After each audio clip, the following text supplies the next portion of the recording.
anniversary season of Redlands Theater Festival and tonight's performance of Laughter on the 23rd floor. Out of respect for our patrons, there is no smoking nor photography of any kind.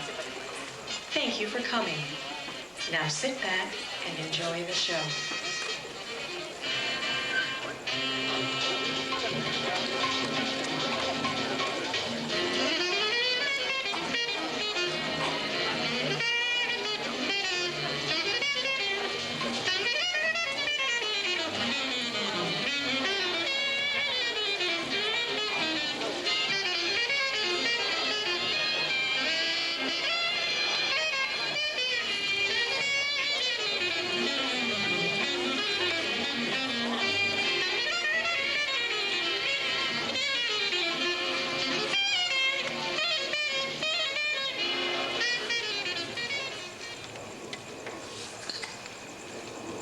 I guess this is what I've dreamed about all my life.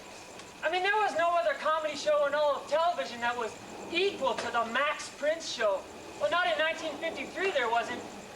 Well, an hour-and-a-half review every Saturday night, completely live, and now I was actually a writer on it.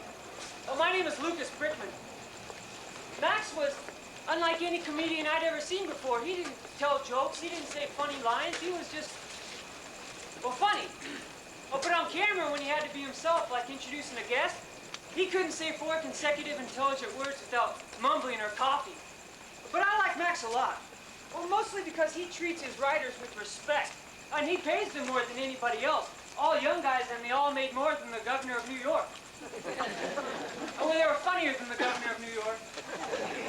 Well, if I seem nervous to you, it's because this is only my second week here.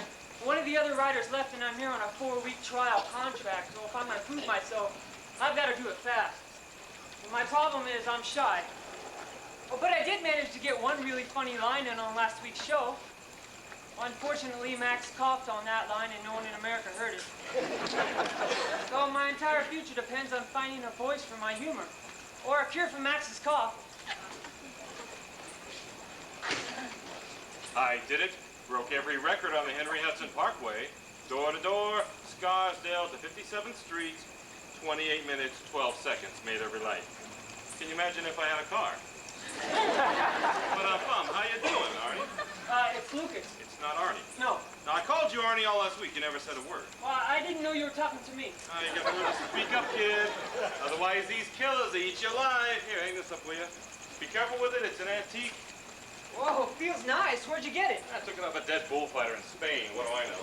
It's not a junk shop, but hey, it's got class, style. I got a flair for dressing, no? Oh, flair? You got a rocket. Well, where'd you get the beret? The beret? Now, the beret is legitimate. Bought it in Paris, last one sold.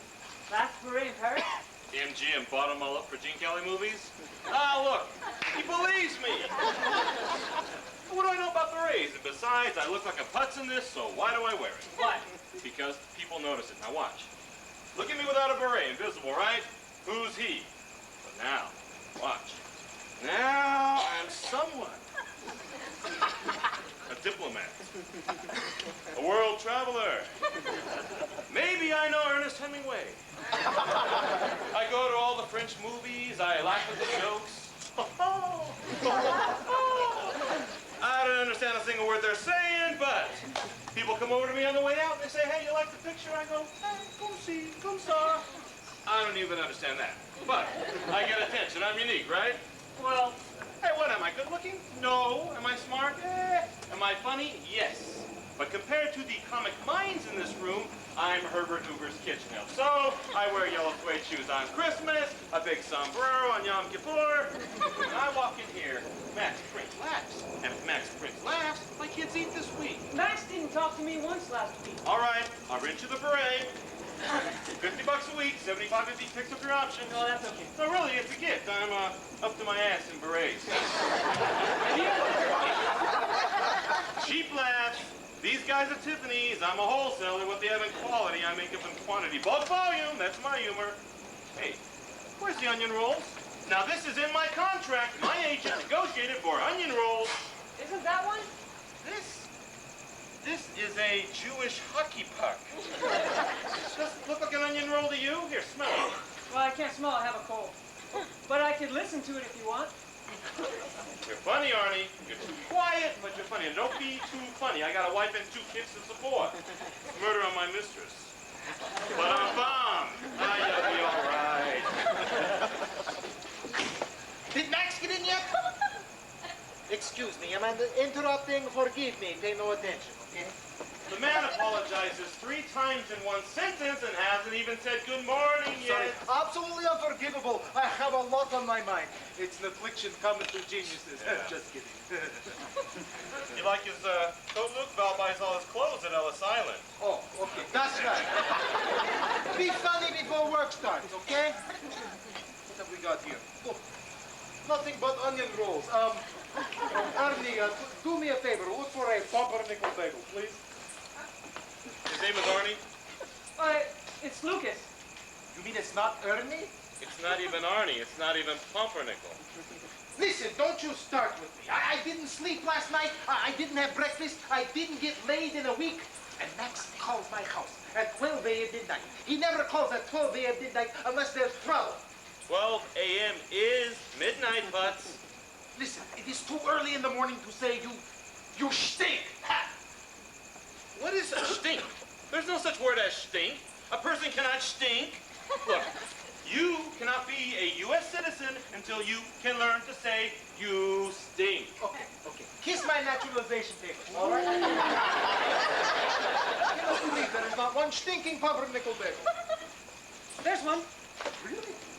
Oh, look at that. Bless you, Lucella. You go far on this show. It is already sliced. Oh, this is why my parents brought us to America. Sliced bagels? Mine came for the chocolate pudding. In Poland, they could make it, but they couldn't figure out how to put it in those little cups. Did he call him a Lewis? Lucas, no. Why would he call me? Is anything wrong? I don't know. I was out like last night. By the way, I saw without a doubt the most stinking, brilliant way I have seen in my entire life. I'll remember it as long as I live. So, what was it? What the hell was it? It was downtown, in the village. It was the Grapes Theater. No, not the Grapes. The peach, the pear, the plum. What sounds like that? The Cherry Lane? But Cherry Lane, God bless you. You absolutely get a raise this Christmas. We'll see, maybe. Who knows? This is our head writer, Lucas, a man who learned to speak English from a dog who barked at night. Let me tell you something. My dog dreams funnier than you do. My dog can say stinking pumpernickel. And maybe he can take your place on the show. So what was the play? Oh, it was Ibsen, Hedda Goblin. Had a gobbler? What? Is this about a turkey? You stinking illiterate. Okay, I'll bet you $500 right now. You don't know Heinrich is his first name. Ha! You just said Henry. I did? Okay, I'll bet you $250. My mistakes are funnier than what he makes up. Look, it's after 10. Max is never this late. Now I'm very worried. You don't have any idea why he called? Oh, none.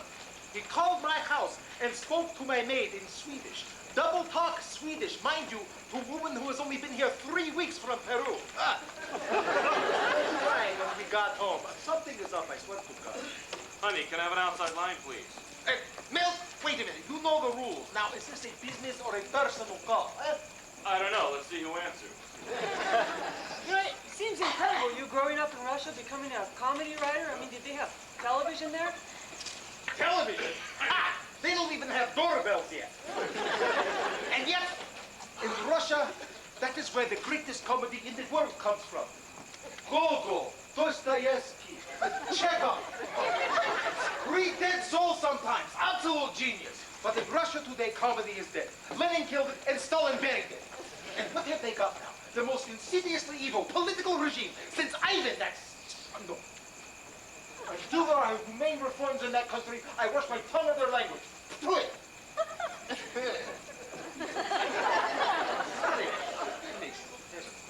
Hello?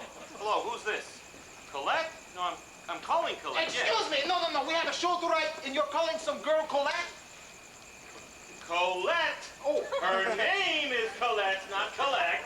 Why don't you go to Berlitz and drive them crazy? excuse me. This is not the day to get me angry. I swear to God. Okay, put me down for Wednesday. Yes, I'm holding. It's 5 after 10. Where is everybody? We haven't even put 2 lousy words down on paper. He's right, Lucas. Put 2 lousy words down on paper. Hello, Colette Mills. Hey, listen, babe. We're gonna have to cancel tonight. Well, it's my wife's birthday. Unless we can convince her she's wrong. Well, hello, Brian. Boy, you sure picked a lousy time to show up late. I'm sorry. I just...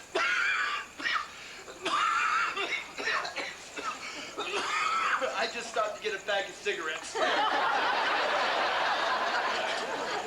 Brian Doyle, good guy, good writer, lousy smoker. Hey, hold on. Can you hold it down, please? I am trying to cheat here, and I can't hear a damn thing. Okay, that's it. That is a $50 fine right there. Honey, I'm gonna have to go. They just raised the rates. Oh, Brian is smiling. Something must be up. He must have met someone at the convent. 5 days. Count 'em, guys, because that's all you get. On Friday, this good-looking Irishman is leaving the show for good. Gentile makes good. Where are you going? I believe they call it Hollywood. Sold my screenplay to Metro. MGM, you've heard of it. MGM, that's great. Okay, that's it. I want a sketch started right now, immediately before Max gets here. Who knows what shape will be in? Lucas, why don't you get the magazines? News, Time Waste pulled up over there. See what we have. Milt, see what's on the board. Maybe there's something up there. See what's in the news. Maybe there's a hit movie Max can do, a Marlo Brandon film. Marlon Brando. What did I say? Marlo Brandon? Okay, my way's funnier.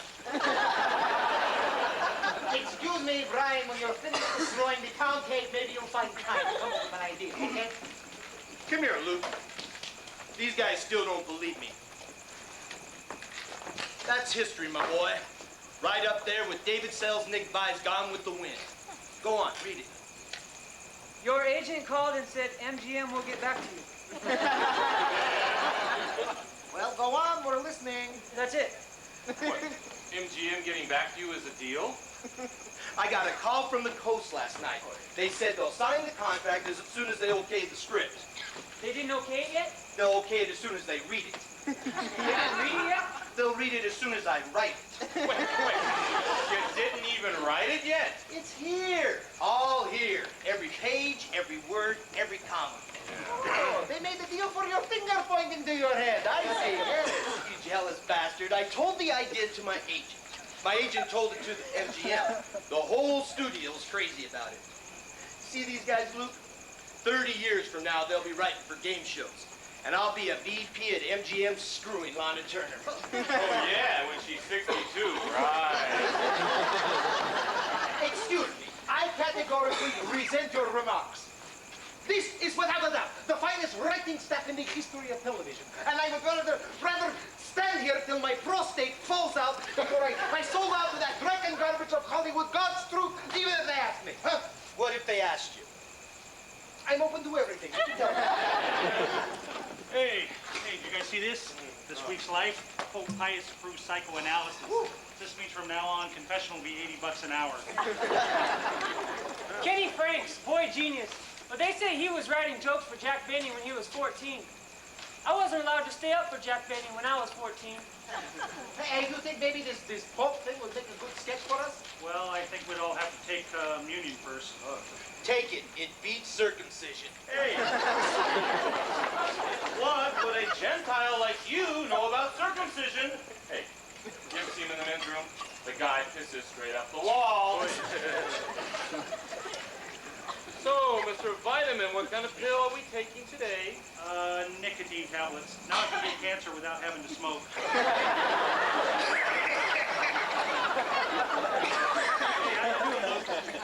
Oh, I don't know. Nobody tells me.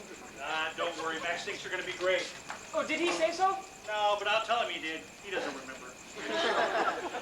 Hey, Kenny, did you hear about Max calling my house at 12 a.m. midnight? Did you know he called me at 11:30? What, Max did? Sitting in his den, pissed drunk with a loaded shotgun on his lap. Son of a bitch, he told you this? Well, it sort of dribbled out of his mouth, but I got most of it. Son of a bitch. He had a loaded gun? Yeah, he said he got another one of those threatening letters in his mailbox last night. Hey, it wasn't me. I mailed mine last week. Son of a bitch, did he call me police? Well, he said he was going to take the matter into his own hands. It's him against them now. Son of a bitch! Sorry, Val, there was one open. Excuse me, he said they, them. Who are them? The man was on scotch and tranquilizers. Every time he talked, he blew bubbles. Tranquilizers? See, every night after work, Max takes 2 tranquilizers the size of hand grenades, and then he washes them down with a ladle full of scotch. And then his limo driver takes him to his house, helps him into his house, lays him on the floor of his den next to his dogs where he falls asleep. Exactly. That's why there are no letters. The man is paranoid. That's right. You know, maybe Brian is right. Remember the time he accused his next-door neighbor of shoosting up the tires on his Cadillac? Hey, guys, Max shot out those tires. We all know that. Why would he do that? He's got a gun. He's got a Cadillac. He's free on Sundays. Why not? Does Max have any enemies? Besides himself, I don't think so. What do you mean? Well, nobody hates Max the way the Max hates Max. Ooh, I love it when you talk like Gertrude Stein. They don't get it. We write comedy. Max does comedy. It's his ass out there in front of the cameras every week. Is that his ass? No wonder he gets such big laughs. You know, Kenny is right. Max likes it in here with us, not out there. He is the funniest man since Chaplin, and he still throws up before every show. Hey, for 25 grand a week, I'd stick a finger down my throat. Hey, do not knock Max in this room. Now, Max puts bread on my kids' plates, and he's transplanted every single hair on your head. You'd never know if I didn't tell you. And what are the dots on your head for? Tic-tac-toe? Hey, I hear that transplants grow in like pubic hair. You're gonna have to get a zipper for your face. Gee, I'm really gonna miss you guys when I'm in Hollywood. Oh, Jesus. Did he sell another script? What cut studio about it this time? MGM. For how much? 75 grand. No, I mean, how much you want to bet you're full of shit? All you want. $500 if you win. If you lose, we all get to pull out your transplant. Have you guys heard the news? What? No. Of course not. No one else here cares about what's going on in this country. Am I the only one here who takes an interest in something besides jokes and cars and money and baseball? Yeah, you're the only that's one about so it. far. What's the news, huh? I just heard it in the taxi. Joe McCarthy called General George Marshall a communist. Unstinking believable. He calls a five-star general of the army a card-carrying communist. Even if he was a communist, why would he have cards printed up? Children, wake up! Time for school. You think this is a joke? America's on the brink of becoming a fascist state, and this doesn't worry you? McCarthy's a nutcase, a drunken fanatic. How long do you think he'll last? Excuse me, some of them lasted long enough to kill 6 million Jews. Hey, I know hotheads like McCarthy. He'll get drunk one night at an Irish pub and end up with a dart right between the eyes. I feel so badly for General Marshall. Such a nice man, such a sweet face. Of all names to pick, why him? I don't know. Hey, Val, you ever see Marshall at any of the meetings? What do you want in your stinking mind? Don't make jokes like that. Some secretary hears that and walks in here, and then the next thing, I'm being subpoenaed to Washington. No. No communist jokes. None of us are safe today. They got that blacklist thing, you know? They got what? Blacklist. 3 bags full. Don't you guys realize they can put anyone's name on the blacklist that they want? Without proof? Oh, in a second. They've got a waiting list to get on the blacklist. Not if you tip the maitre d'. I can't believe they think this is funny. Did any of you guys see Edward R. Murrow last night? Oh, I don't live in his neighborhood. What do I have to do to impress you? This is serious. Well, the whispering was good. 2 top U.S. senators told Murrow last night the FBI were tapping their phones. Aha! You see, it is just like Russia. First they go after the politicians, and then the artists. The writers first, because they are the intellectuals. Well, this room looks pretty safe. You think so? Whoever has access to the public is McCarthy's enemy. That's us. I'll bet he has a bug in this room right now. Hey, you leave crumbs, you're gonna have bugs. You stinking Hey! It was a political joke. I thought you would like it. Don't you see you're playing right into his hands? Fear through intimidation. Hey, he doesn't intimidate you? A United States Senator who giggles like Porky the Pig? Yibbity, yibbity, yibbity. This is a terrible time for all of us. Ooh, 20 after 10. He's right. Oh, Jesus, no. What? I have a cousin, my mother's nephew. A nice, sweet, stupid boy. He was a communist in college. For 3 months, then he quit. What would I do if they asked me about him? Okay, you take the Fifth Amendment. Or the 6th Avenue subway, you get off in China. Okay, enough, guys. Come on. We're heading into the cancer zone of humor here. Well, wait until Max hears about this. You know how he hates McCarthy. Wait till you hear about Max. What? Well, he got a threatening letter. From McCarthy? No. He writes them himself. I do know. He called me last night. Another one of his Scotch tranquilizer combos, sitting there with a loaded shotgun on his lap. Said he was going to shoot the bastard. Well, doesn't he have some two hunting dogs? I mean, maybe that's all it was. He was scared of the hunting. Those dogs don't hunt. They point to food in the supermarket. Okay, God forgive me for saying this word. Nervous breakdown. That's 2 words God's never gonna forgive you. Guys, come on. Let's not go off half-cocked. First one who makes a joke on that's in trouble. If you're half-cocked, you're already in enough trouble. Come on, look.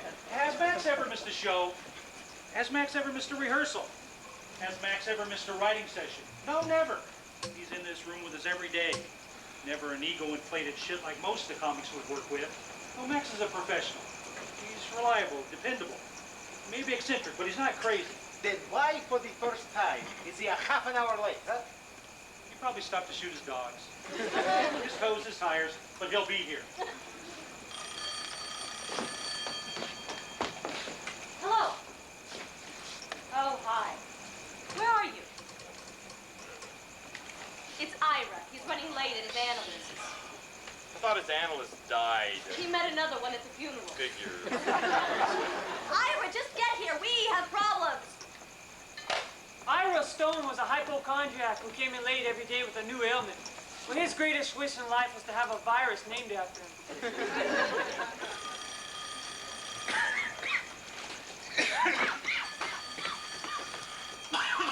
Hello? Oh, okay, thanks, Ellen. Max just walked in. He stopped up with the John. Okay. Nobody panic. Okay, what do we say to him, huh? Should we mention anything about the letters of the loaded shotgun?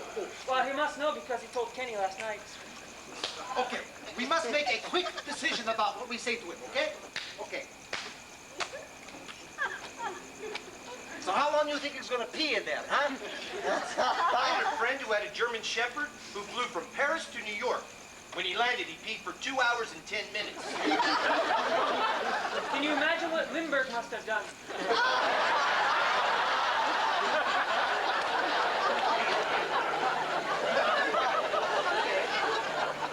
Okay, that's it. You know what? I don't want the responsibility of being the head writer anymore. Okay, I quit. Carol, you're now the head writer. Go ahead. Take over. I'm trying to get pregnant. I have enough to worry about. Get your husband. Why should we have to do everything? Oh, Max, we were just talking about you. We were saying the response to Saturday Night Show was unbelievably good. Maybe the best ever. I got 20 phone calls. I made 10 myself. Now that's how good it was. Any reports on the show? Yes, they said unbelievably good. Maybe the best ever. What did they say? They said unbelievably good. Maybe the best ever. Mug! What? Mug! He wants coffee in his mug. 4 sugars, no cream. Oh, right, Max. We get any more memos from NBC? What? Memos. They love to send memos. No, Max, no memos. Oh, no memos? They skip the day without memos? They're saving them so they can memo me to death. They'll bury me in a folded memo in Mount Memo Cemetery in Memo Park, New Jersey. Here's your coffee, Max. Be careful, it's very hot.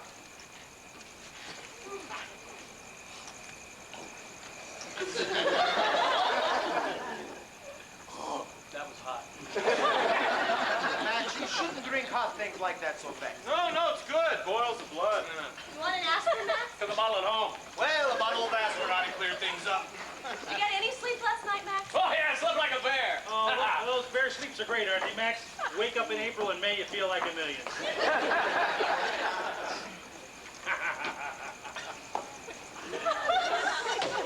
Ellen, I'm ready. Coming, Max! Good work today, lots of work. I want to do a great show this week. No, not a great show, the best we ever did, you hear? Right. It's always good to change it once in a while. Yes, Max? Dry clean and press. Like always, Max. And check my pockets, I don't want my keys pressed. Yes, Max. Oh, and by the way, Mr. Revere of NBC sent you a big pile of memos. Okay. They started, we'll finish. You all heard it. NBC fired a first shot. Remember this day, a day that will live in infamy. March 6th, 1953. It's March 8th, Max. What are you, a historian? March 6th, March 8th, March 12th. Who gives a damn? The battle has started. The lines have been drawn. Now we have to plan our counterattack. What's it about? What's up, Max? What's up? What's not down is up. What's up could be down. What's down could be up. You understand? Oh, certainly. It's Newton's theory of obscurity, right? They want to cut the show down to an hour. An hour? Us? But no. We are #1 show in country. Well, maybe 2, 3 the worst. Cutting us down right at the kneecaps. Chop, chop, chop, chop, chop! Can't you reason with these people, Max? People? What people? NBC is not a people. They're not like us. They wear black socks up to their necks, crew neck socks. They come home from work, and after dinner, they dance with their wives. They got wallpaper on their garages. You can't talk to them. What is it they want? All right. What is this I'm smoking? I'll take a chance. A cigar? Wrong! Damn, I thought I had that one. To us, it's a cigar. To them, it's power. To them, it's control. To them, it's grabbing our testicles and squeezing! You understand?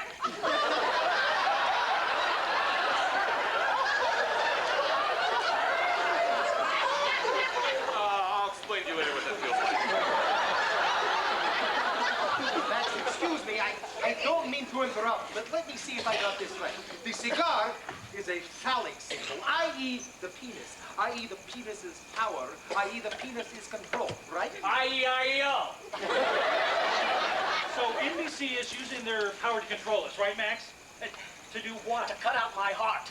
They want to cut the budget, save money. He says, the show is too sophisticated, too smart, he says. My own sister, my own brother, 2 people who never even graduated from spelling understand every word. Well, the big money sponsors want out, he says. Well, what do they sell? Raisins? Macaroni? Cream cheese? People who eat and chew can't understand this program? What are we playing to, dogs and cats? Did you say that, Max? I mean, from now on, you've got an hour and that's it? They say what they like, let them. But I have a plan. What's the plan, Max? Okay, close the door. The doors are closed, Max.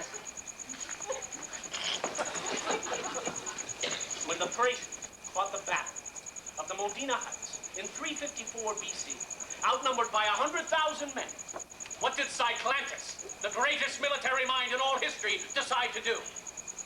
Wasn't Cyclantus the giant with the big eye? Will you let the man finish, please? What did Cyclantus do, Max? He gathered 100 women, old, young, whatever. Placed them 10 miles apart in a circle! A circle! Covering 200 miles. And then, in the dead of night, each of the 100 women lit an umbrella! a torch! Big torches! An umbrella?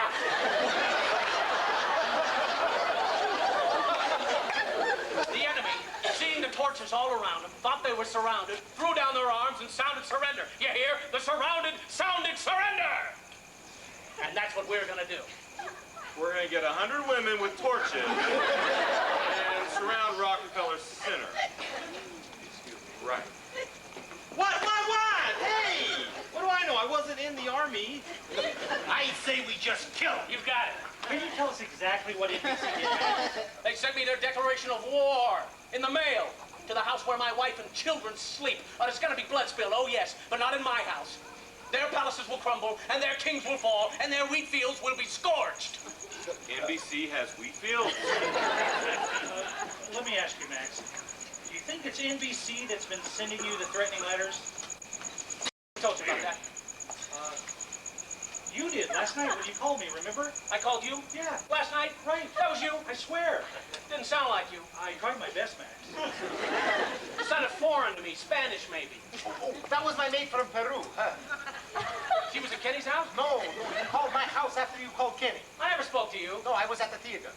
I called you at the theater. No, I was downtown at the theater. The beach, the pear, the plum, the green. The Cherry Lane. Cherry Lane, thank you. You were with Val. Oh, no, I was at home with my wife. I called you at home. No, Val wanted to know what theater he went to, and I told him. Val called you to ask what theater he was in? No, he already came home. He asked me this morning. I didn't even know you were married. But this is the first time we've talked. I can't remember anything. I think they're drugging me, I swear. Well, Max, that brings up another delicate subject. I fell asleep the other night with my eyes open. I thought I was dreaming about a ceiling.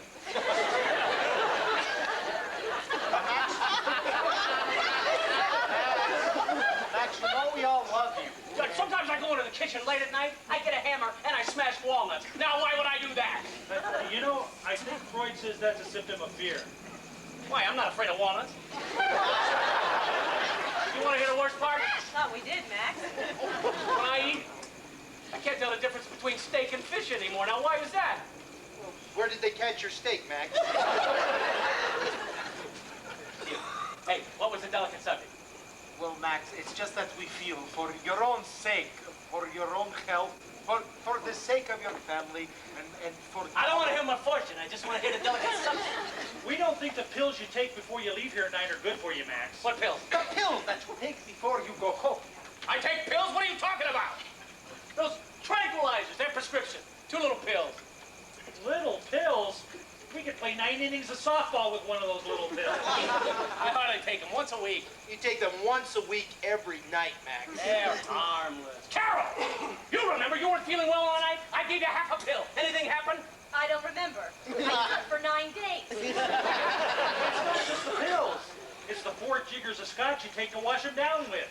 Pills and liquor don't mix, Max. Or Max mix. I gotta sleep. If I don't sleep, who's gonna protect my family from them? NBC is threatening your family? They're threatening my show. My show is my life. If they threaten my life, they threaten my family. You want to hear the letter NBC sent me, word for word for word? Well, go ahead, Max. The doors are still closed. They said, give the people shit. The president of NBC said that? You heard me. Give the people shit. You mean as a gift? Why would they say that, Max? Because they can make money on shit. A potful. Driving up to Connecticut. They got big Tudor shit houses everywhere you look. That's why they invented television. They put shit on for people to watch. They advertise shit. The people go out and buy the shit. Then the kids break the shit. And the poor people have to buy more shit. And then the shit moguls go to France in the summer. And the poor people here have to stay and watch more shit. And that's why I got a letter saying, give the people shit!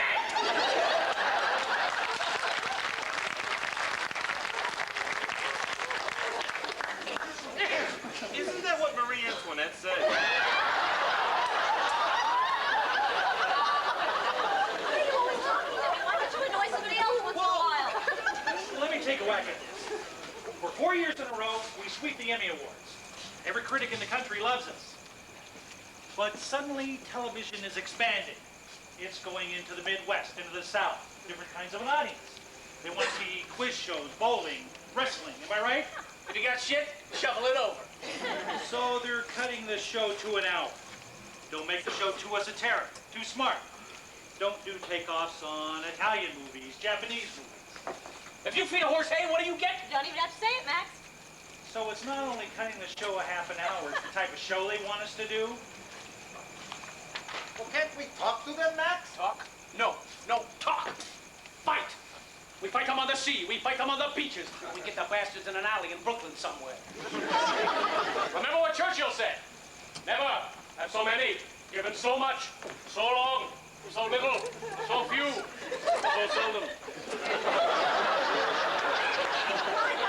This ties up with everything that's going on in this country today. I mean, it's the censorship, it's the blacklisting, it's Joe McCarthy publicly disgracing a man like General George Marshall. Marshall. You didn't hear? It was on the radio all morning. What did he say? Say it slowly. Exactly. I don't want to miss a word.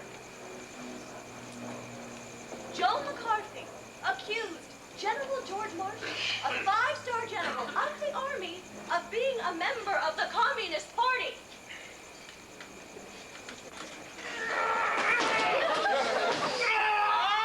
Somebody want to trade places with me? Wait, Max. No, Max. Stop. We feel the same as you do, Max. You feel the same way I do? Yes. Would you like to know how I feel? I don't think you know how I feel. You want to know? Ask me how I feel. Don't ask him, Al. I'm afraid to see. You don't want to see? Don't look. Ask me how I feel. I'm McCarthy. See how you feel, You Max. can't. When you ask me, then you'll see. Ask me. Okay. How do you feel about McCarthy, Max? Thank you. That's how I feel. I think someone better go in the other room and see how McCarthy is. They wanted me to give him shit there. I gave him shit. Need your hand out? Leave it there. Cut it off. Put it in a box and send it to that no-good bastard. Let him know what I think of him. He's gonna get his hand out. It can be broken. Alan, get in there. Call him a communist, huh? I want to hit something. Something big. Something expensive. Well, there is a bank across the street. You see that hole? Don't touch it. Call up a framer. No. Call Tiffany's. I want that hole framed in their best silver. And underneath I want a plaque. Gold. And engraved on the plaque I want, in honor of General George Marshall, soldier, statesman, slandered by that son of a bitch McCarthy. I don't think Tiffany's will print that, Max. Pale enough, they'll print it. Yes, Max. Hey, I think this could be a national monument, like Monticello. Okay. I got the sketch for this week's show. What is it, Max? I want to be the Statue of Liberty. I want to wear a long gown down to my toes, with big sandals and a tiara, and a torch, and a book, and I want to be painted all green, with bird shit on my shoulders from the picnic. And I'm standing on this box, see? And on the box it says, give me you're tired, you're poor, you're sunburned, you're toothless, whatever they got there. She gets subpoenaed to Washington. She comes into the courtroom, the bottom of her dress is still dripping from the harbor. There's codfish in her hair. This is great. And he's sitting up there, looking at her. Senator Joseph McNutcake. McNutcake. We can't say that on the air, Max. You don't think it's funny? Well, yeah, I think it's funny. I don't think 8 years in jail is funny. We can't say McNutcake. How about McBirdbreak? Fruithead, McFarblungen. It means crazy in Yiddish you'll never understand. Somebody might tell him. So we do nothing? Is that what you all want to do? Nothing? Well, I don't think having a long life is exactly nothing, man. Listen, where I grew up, we took care of bullies. There's this big schlub in my class. We called him Take-Ass. He used to steal my sister's lunch. So one day I put a rock in her sandwich. That taught him. He bit into it. He ate it, the whole rock. We're gonna start wearing iron underwear. We gotta do something, guys! Max, we feel the same as you do. No, you don't. You don't know how I feel.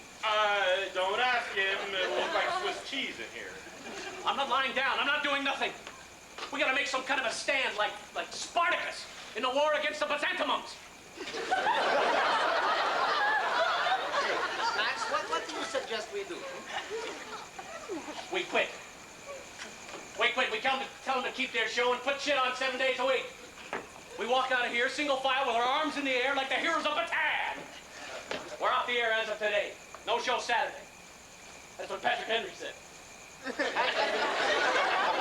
Patrick Henry said no show Saturday. If we walk, Max, they'll sue us. Are we together on this or not? Because if somebody here doesn't want to quit, he can leave. I don't want him here. Yeah, that's gonna really show up. Yeah. I'm calling him now. Ellen, get me NBC. Max, listen, now, suppose we go off the air. Now, isn't there a good chance they'll find someone else who doesn't mind giving them shit? Someone else's shit isn't mine. You want to know who said that? Tell us, Max. We'll get it wrong. It's in the Bible. You got to look for it. Someone else's shit isn't mine is in the Bible? Where, Max? Bottom of page 162. You think I read the whole Bible or anything? Max, this is is a dumb idea. Look, you worked your entire life for this show. You think CBS, ABC are any different? They've got corporate minds, Max. If they could get TVs to turn out sausages, we'd all be pigs instead of writers. They don't care about culture. If Van Gogh and Goya were wrestlers, they'd put them on Friday nights. Look, if we quit, Max, they win. We give up an hour and a half to Miss America and beat the clock. No. We stay. And we do what we've been doing for years. Only we do it better. And we keep doing it. And you know why, Max? You know why? Because maybe, just maybe, we'll never have this much fun again in our entire lives.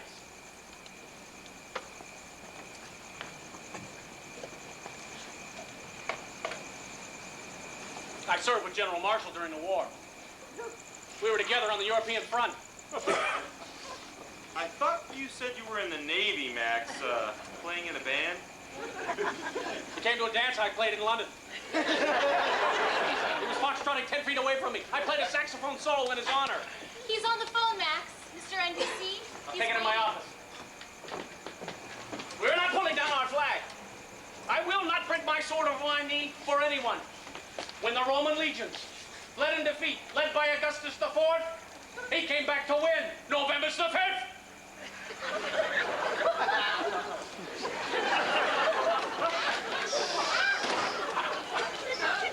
I think someone better notify President Lincoln. Well, personally, I think we're one phone call away from a career in the garment center. Anyone mind if I take some bagels home, just in case? Why don't we just get back to work and try to write something? What have I been saying all morning, huh? Stinking pumpernickel. Listen, everybody. Ira's here. He doesn't look very good to me. And, oh, I hear my phone ringing. Hey, look. Ira's going to be here in a minute with his special ailment of the day. Pneumonia, phlebitis, cataracts, whatever. Listen, no matter what he does, no matter what he says, pay no attention to him. If he faints at our feet, just let him lie there. So cruel, Kenny. As cruel as making us listen to his complaints all day? I don't think so. Oh, here he comes. Now, don't forget, just ignore him. I can't breathe. I can't catch my breath. I think it's a heart attack. Could be a stroke. Don't panic. Just do what I tell you. Call Columbia Presbyterian Hospital. Ask for Dr. Melton Bruckman. Tell him I got a sharp, stabbing pain down my left arm. Across my chest, down my back, and into my left leg. If he's in surgery, call Dr. Frank Banzarine at St. John's Hospital, 6th floor, cardiology. Tell him I suddenly got a burning sensation in my stomach. At first, I thought it was breakfast. I had smoked salmon. It was still smoky. Didn't feel right going down. If his line is busy, call the Clayton and Marcus Pharmacy on 72nd and Madison. Ask for Al. Tell him I need a refill of my prescription from Dr. Snyder. I can't remember the drug. Zodiac Protozoc. No, Bosco something. Bosco de Dom. What the hell was it? I can't get it in my brain. The scarf is choking me. Get off my neck.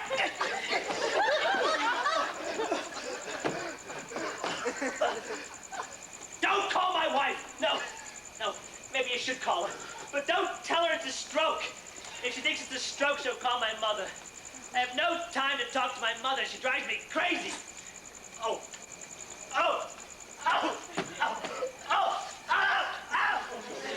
this could be it. I swear to God.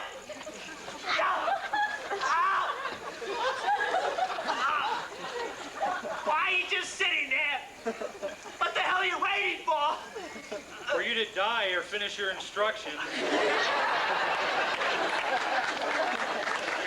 Whichever comes first. You think this is a joke? You think this is funny?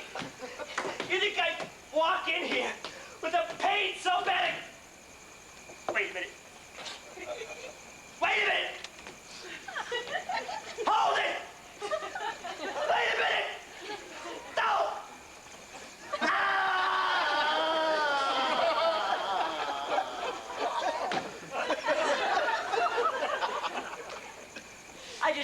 guess. Thank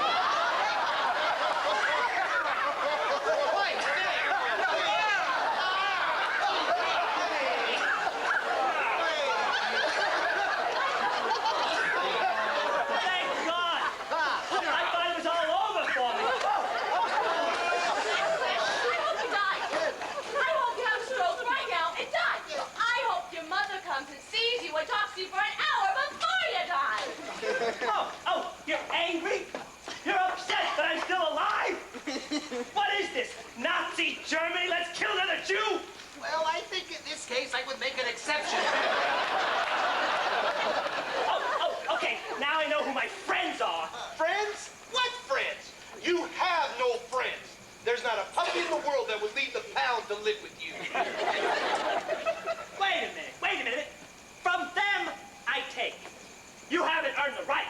Because of one goddamn Irish potato famine, I have to put up with you. You got the nerve to come in here and tell us you're having a stroke and then think you can fart your way out of it?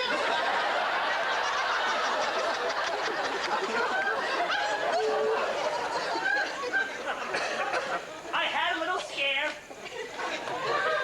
I didn't know what it was. I'm sorry. I apologize to everyone in the room. Except to him.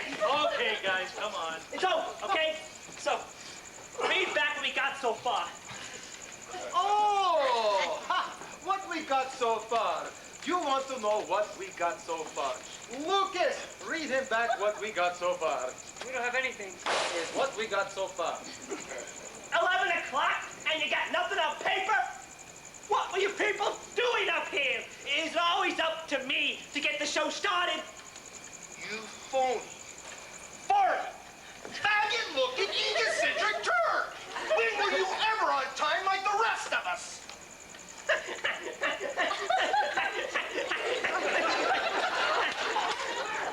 I can't believe my ears. Phony, farting, faggot-looking, egocentric turd! Is this what Ireland sent us? We could have had Keats. We could have had O'Casey. We could have had George Bernard Shaw. But no! We get an illiterate, anti-Semite immigrant who failed streetcar conductor school. My family. Oh, brilliant, Talmudic scholars. Almost drowned coming over on the boat to America because your drunken people kept beating the shit out of the captain.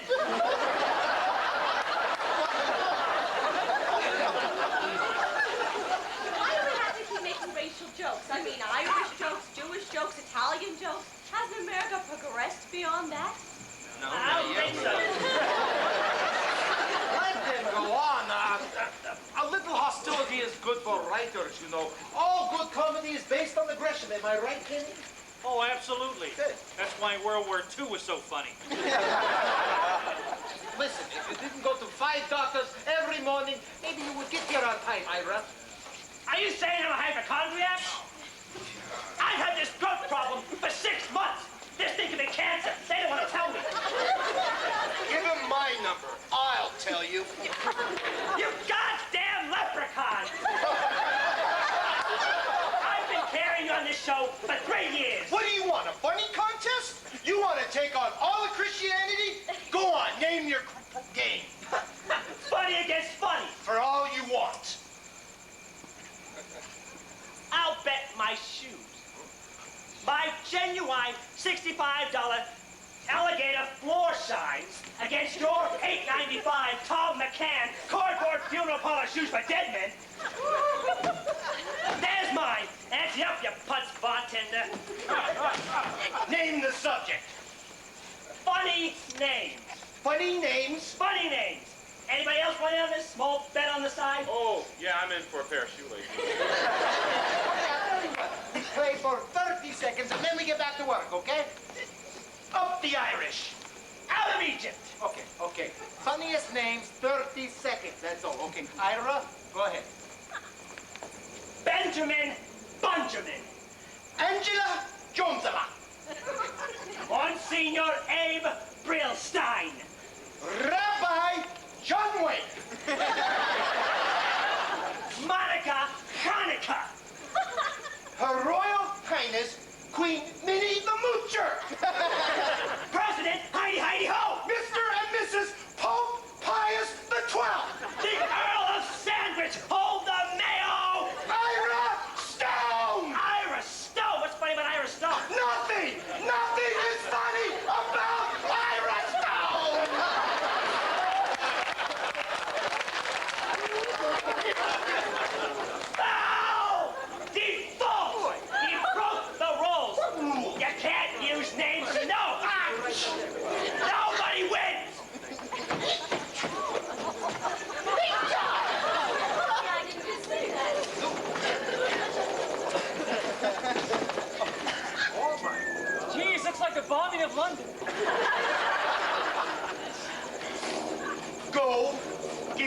My shoes! They're not your shoes anymore. They belong to the people of Greater New York now. Direct hit on the man coming out of Bergdorf Goodman's. Either you go get those shoes, or you better take flying lessons real quick, you son of a bitch. You owe me $200. $200 for a pair of grave diggers carrying shoes? Helen, could you come in here, please? Okay, all right. We work all night tonight. Nobody goes home until we are finished, okay? And I absolutely forbid any more men's clothing to go under the counter window. Yes, Carol. Helen, could you please go downstairs and get Ira and Brian's shoes? They're on 57th Street. Are they being repaired? Eventually. Ira threw them out the window. Ira, you should have asked me. I would have taken them for you. And to think this man has a child who actually calls him daddy. Have I awakened the sleeping tiger? The California whiz kid? The reformed Jew who got bar mitzvahed at the Hollywood Bowl where Cantor Solomon Weiss sang the entire score to Porgy and Bess? Man is a plague. No, he's locusts. He's billions and billions of locusts. The more you kill him, the more he keeps coming back. In 12 minutes, we're all going to be naked. I don't have a right to say what I want. When did we lose free speech? Okay, Ira, that's it. I'm asking Max to take your name off the credits this week. If you come up with a joke, you get it back one letter at a time. If you come up with 3 jokes, it will just say IRA, Ira on the screen. That's it, okay, that's fine. Okay. What if I wrote the whole show myself? Oh, ha! Oh, you think I can't do it? Give me paper. Lots and lots of paper. Don't forget the flush. I really think you can do it, Ira. I think I can win the Emmy Award. I think your stroke is coming back. Don't forget to make it funny, Ira. Funny. It says funny on my birth certificate. Well, I didn't think it said baby. Okay, here I go. The whole show, top to bottom, by Ira Stone. Hey,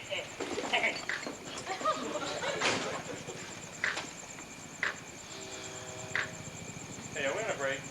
Because if we're on a break, I gotta go to the John. No, there are no more breaks because we have used up our breaks, okay? Let's see. We've had a bagel break. We've had a shotgun break. We've had a Joe McCarthy break. We've had a Cyclantis break. We've had a hole-in-the-wall break. And we've had 2 pairs of shoes out the window breaks, okay? We've used up our breaks. Hey, then I'm gonna have to ask Carol to turn her head because I gotta take a pee in this plant. You will. Watch me. And this was the most respected program in all of television. So I knew then and there if I was going to keep my job, I'd have to become as totally crazy as the rest of them.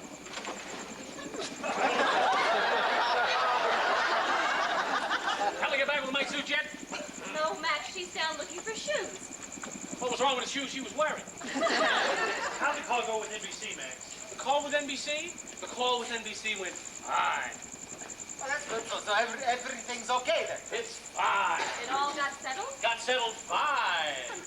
Was anything decided? Oh, fine was decided. We decided fine. So there were no problems? Oh, we had some problems, but we fined them out. That sounds fine to me, Max. Can you give us any details, Max? Any changes? Changes, let me see. Oh, yes, they're cutting the show to an hour. This year is fine. Next year is an hour. Next year they want approval of the sketches. Next year they cut the budget. Next year they put an observer on the show. That's it. That's the only changes. Minor stuff. And that's fine with you, Max? No, that's fine with them. Them is fine. We is not so fine yet. But we'll wait. We'll see. We'll think. We'll plan. And then we'll be fine. What is the Observer going to do, Max? The observer? He's going to observe. He'll be around observing the coffee, the cream cheese, the potato chips. Maybe he'll come up here and observe us working. Observe Ira coming in late. Or, if the observer is not through observing, he can observe me taking the phone and smashing it on the floor! Or if the observer is still not through observing, he can observe me taking my fist and putting it through his face!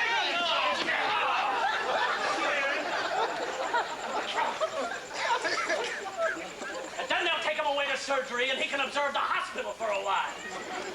But right now, I'm fine. Lucas, when Helen gets back, have her call Tiffany's. Just a simple frame with a gold plaque underneath that says, fine. All right, what do we got for this week's show? What am I, crazy? Write a whole show myself? Get out of here! How you doing, Max? Fine. Just fine.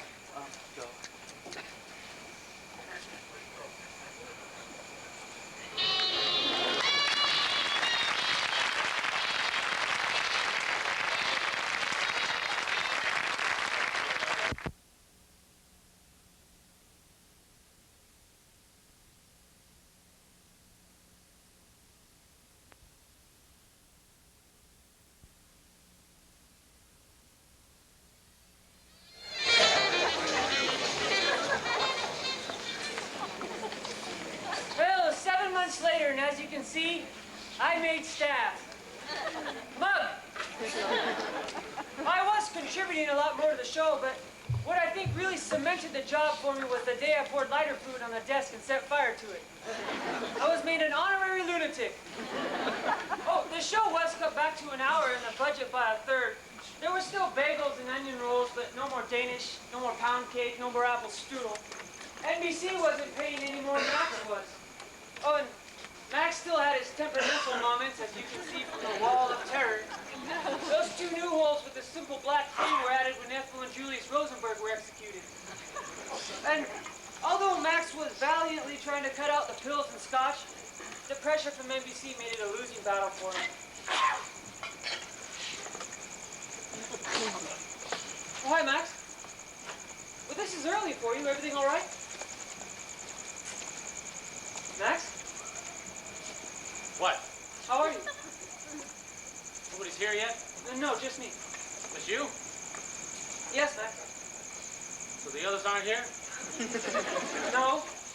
Would you like some coffee, Max? Usually they're in early on Tuesday. I know, but this is Monday, Max. Right. My wife? She's fine, Max. Thanks for asking. Penny, right? Yes, Penny. Yeah. Pretty girl. And smart. I like her. Well, thanks. I'll tell her.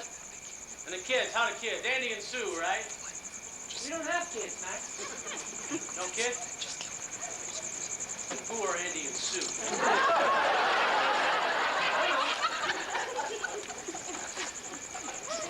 Well, you like it here, okay? Oh, well, working here? Oh, yeah, Max. I love this job. Well, we'll see. So the others aren't here yet? No, Max.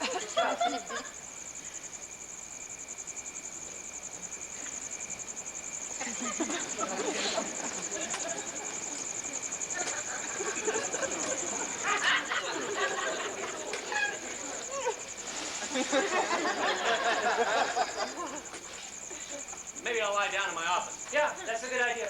Why? Well, because you look tired. Tired? Me? No, I'll never get tired. Never get tired. Just need to take a little nap, that's all.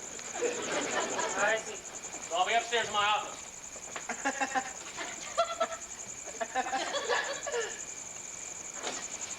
Gonna take a little nap. Okay, Max. I think Andy and Sue are my nephews.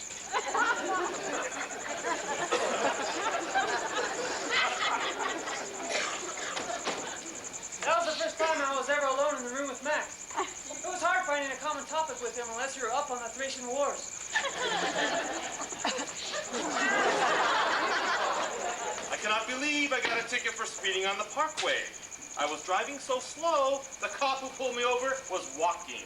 Well, what'd you expect? You were asking for it. I was? Well, you wear an all-white suit and a Panama hat. Those guys sit behind the billboard just waiting for some schmuck like you. Well, I thought I looked like a senator. Oh? You look like a Nazi trying to catch a boat to Argentina. You know, I liked you better before you were funny. What a bum. Oh, Max was just in. This early. No new holes, you must be all right. What'd he say? Well, he thought it was Tuesday, and then he asked me how my kids were that I don't have. And then he said he wasn't tired, so he was going to go take a nap. Well, my suit'll cheer him up. Hey, are the bagels getting smaller, or is this room getting bigger? Same size, just half as many now. Well, counting my wife, that's the second thing I've lost this week. Are you serious? No, I'm never serious, but she always is, which is why I think she's leaving. Sorry about your wife, man. Yeah, hey, don't say anything to the guys, will you? I want to be the first one to tell them. Yes, sure. You okay? Yeah. You know, I should have known it at the wedding when her father handed me an empty envelope. I should have known then it wasn't a match made in heaven. You don't seem too upset about it. Hey, in this room, I can't afford it. Money is money. You know, I tried to work it out. I mean, I offered to take her on a second honeymoon. She said she didn't like the first one that much. Then she said, but I'm bummed. Now that's what really hurt. Sometimes I think you sell yourself short. Rookie, I will sell myself in whichever size they will buy me. I just heard the news in my car. Did you hear it? No, I wasn't in your car. What happened? Stalin died. Joseph Stalin is dead. Yes. So I guess you'll be going to the funeral. Excuse me, Milf. I want you to hear this because I have been practicing with a tutor, okay? Go ahead. Okay. This ought to be good. All right. You stink. You actually went to a tutor to learn to say that? Oh, absolutely. Cost me a stinking fortune. You mean he only taught you to say it once? No! He only taught me to say it to you. Wait. There's more news. The State Department has just announced that the Russians have the hydrogen bomb. Whoa, Jesus. Yes, tell my children about that. It's because of those stinking politicians that my children will inherit that stinking devastation. You know, you're saying it worse now than ever. You didn't go to a Russian tutor, did you? Well, this is going to be a hell of a day to write comedy, let me tell you. Sweet fancy Moses, what the hell is that, a white suit? Oh my God, what did the cleaners do to my blue serge? You didn't know Max hates white suits? Max does? Since he was a kid. Didn't anybody tell you about Max and white suits? This is a joke, right? Not necessarily the kind you laugh at. I swear to God, when Max's father died, they made a mistake, and they buried him in somebody else's white suit. Half his analysis was about white suits. He had nightmares about it for years. You know, I think my wife knew. She was laughing at me when I left the house this morning. Take off your coat, call a wardrobe. Maybe they'll have a dark suit in your size. Now, you're telling me the truth about this, right, Val? I swear to God, if Max sees you in that white thing, Tiffany's does some business today. Helen, get me wardrobe. No, now! We need an emergency dark suit. Yes, I'll hold. Please, nobody stand between me and that chair. Well, you need any help? No, thanks. I've had enough help from men. Oh, my God. I thought you were a doctor. I was afraid I miscounted my due date. When is your due date? Whenever my doctor's out of town. Come Moving as fast as I can. You want to put your feet up? Another gynecologist? You hear about Joseph Stalin? Don't tell me. McCarthy put him on the blacklist. Hello. Who's this? Wardrobe? Hannah, listen. This is Mill Field, one of the writers. Yeah, we're working on a sketch in the writer's room, and we need a dark suit size 42 regular as soon as possible. Well, that sounds fine. No, I can't come downtown. We need it here. Oh, would you please? Oh, thank you. I love you, Hannah. God bless you. I will be right with you. Helen, Mill, look, Max is up in his office. Now, I want you to call me the second he comes out of the office. The exact second you see his face. You hear me? Someone's life, who we both love very much, depends on this. Thank you. Okay, Lucas. I will stay here until Helen calls me. Then I will rush into the men's room, where I will stay there until Hannah brings the suit, and then you rush the suit to me into the John. Okay? So, the Ruskies have got the big bazoom. Senator McCarthy is suddenly very popular in America today.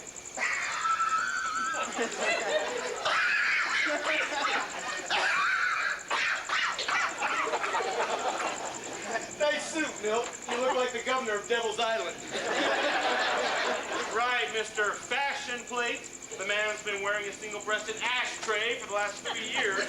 That's right, and I'll be wearing it opening night of my new play. Ooh. Why don't you come and stand outside and watch the crowd mob? Oh, his new play, A Streetcar Named Failure. Where's Max? Up in his office. Oh, we have a problem. We gotta talk. As bad as being kicked in the stomach. Wait a minute. You're not gonna tell me what I look like? You're gonna deprive me of your wit? You're not gonna tell me what this suit looks like? The first rabbi in the Amazon. Now, come on, guys, this is important. Look, I heard from Max last night. He got a call yesterday from Aaron, his business manager.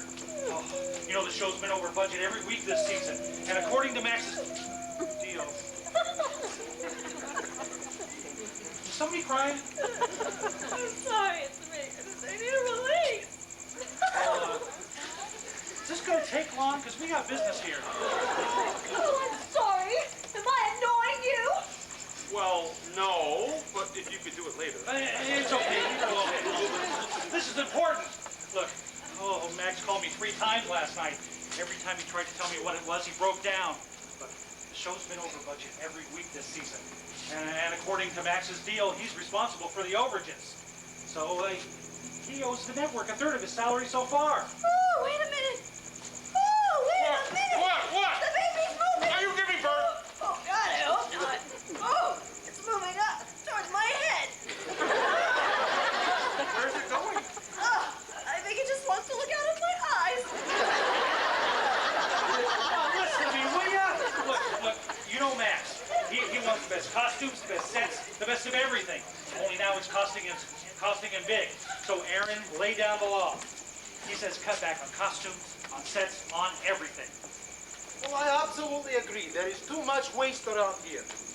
Now look, guys. This comes from Aaron, not Max. He's cutting 1 person from costumes, 1 from sets, 1 from the camera crew, 1 from the secretaries, and this is where Max broke down in tears. 1 from the writing staff. I cannot believe I wore a white suit today. Look, guys, one of us has to go. And Max isn't going to pick him. Aaron is. Aaron, who was once Heinrich Himmler's accountant.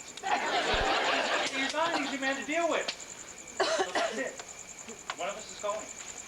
This is a very bad dilemma. You heard of a good dilemma? You know, I'm going to be leaving in a couple weeks to have my baby. I'll be gone about 2 months. That'll buy us some time, won't it? Look, Aaron's not looking to buy time. He's looking to get rid of 1 salary for the entire year. But excuse me, we have contracts, no? No. We have 3-month options in case NBC cancels. Didn't your agent tell you? Well, he plays golf a lot. I don't like to bother him, okay? Who are we kidding? I'm the logical choice. I'm the last one on staff. You all have seniority, so I go. No, absolutely not. I forbid it. No, nobody has to volunteer for this. No, I'm not volunteering. I'm just saying he'll probably pick me because I'm the most expendable. Okay, if that's the case, that's different then. Look, guys, the irony is that Lucas is the safest one here. He makes 1/3 of what the rest of the staff makes. Now, what Aaron's looking for is to get rid of one of the top money guys. Okay. I guess I'll be the one to say this. Which one of us makes top dollar and puts in half the time than the rest of us? Pay him by the hour, and Max could save almost an entire salary. I'm not naming names. So that's it. Ira goes. Anyone second the figure? No, absolutely not. We are starting our own block list here. Look, guys, it doesn't matter. Look, we don't pick who's going. Aaron does. And that's it. Unless somebody can come up with an unforeseen miracle. They think I have a brain tumor! You know, I think this may be what we're looking for. Who thinks you have a brain tumor? I couldn't tie my shoelaces this morning. I forgot how to do it! Shoelaces! My 3-year-old kid tied his. I begged him to do mine. I poured tomato juice into my coffee. Tomato juice! Listen, Ira, it's not necessarily a brain tumor. Maybe it's just stupidity. Remember to say that at my funeral after you do your little jig!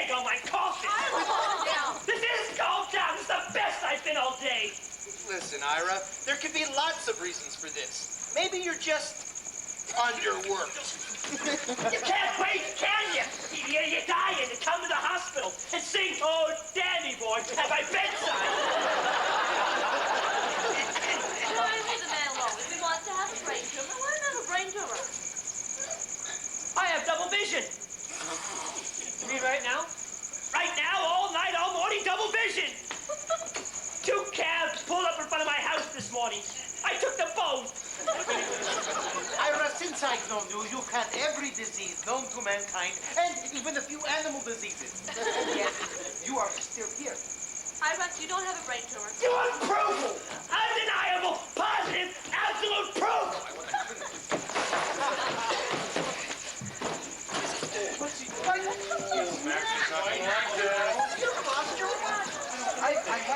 I have a brand? There it is, in black and green, okay? You actually wrote on the wall with an indelible marker? Children could go to jail for this. Milt, will you sit down, please? You look like the entrance to the White House.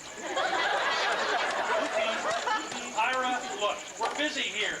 If you have a brain tumor, go down to Shoemaker and he'll take it out for you. I'm crazy, right? Like Tolstoy was crazy, like Dostoevsky was crazy. No, they were crazy in a talented way. You're just sort of friggin' waste of time crazy. All right, Ira, either you stay here today and write with us, or you go home, have your child tie your shoelaces, and then you come in tomorrow, okay? Did I say no? I'm here. I came to work, didn't I? I just have to see how my stocks are doing first. Ira, did it ever occur to you that you monopolize every minute you're in this room? Well, who better than me? What, am I uninteresting? Bill, Max is coming in. What now? Now I told you to call me. No calls for anybody. Nobody moves, nobody leaves. We're gonna talk in here. Yes, Max. Sorry, Bill.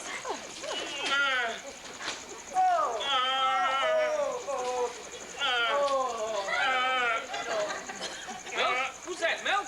What's the matter with you? I don't feel very good, Max. I got sick. I don't feel very good. I'll be right back. I gotta go to John. Save it. We gotta talk No, first. Sit down. I'll be real quick. I'll rush. I promise. Are you sick? You look white as a goat. It's something I get. Bladder infection. Oh, something else. Something different. Why do you look different? I don't know, Max. I don't know.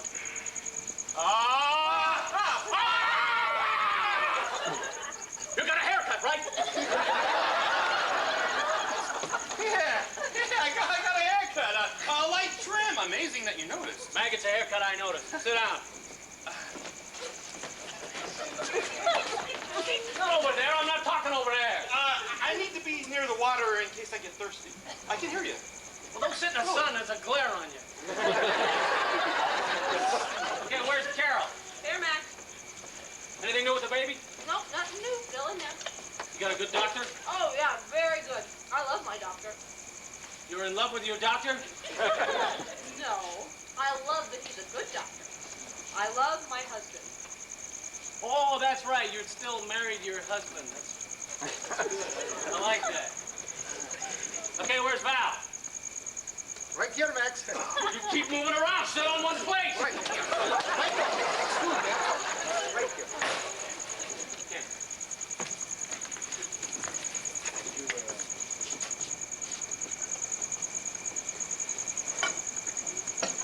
What?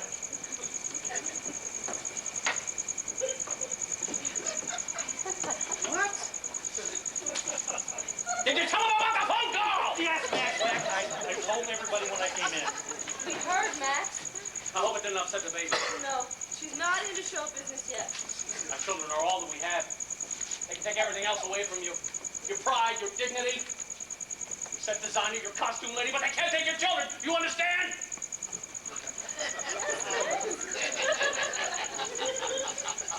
So far, everybody's still here. So far, nobody's going. That's good, Max. So far, it's only going to last so far. Then so far turns into so long. We understand, Max. Understand what?